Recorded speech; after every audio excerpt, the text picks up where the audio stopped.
Before you begin, remove the base enclosure, right trunk, and right support bracket. Removal. Carefully disconnect the fan cable from its connector on the system board.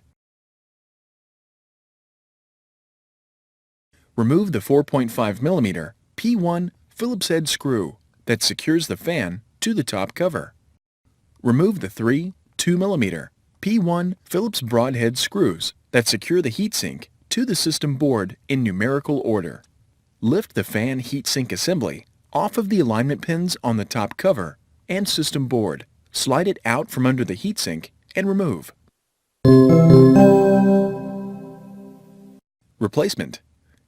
Important. Ensure the thermal pads on the fan heatsink assembly are properly positioned and free of tears. Tow the fan heatsink assembly under the heatsink and lower it onto the alignment pins on the top cover and system board. Replace the three 2mm P1 Phillips broadhead screws that secure the heatsink to the system board in numerical order. Replace the 4.5mm P1 Phillips head screw that secures the fan to the top cover.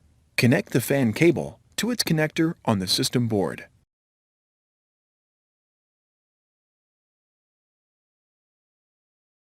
Thanks for watching. Please click subscribe for more videos and weekly updates.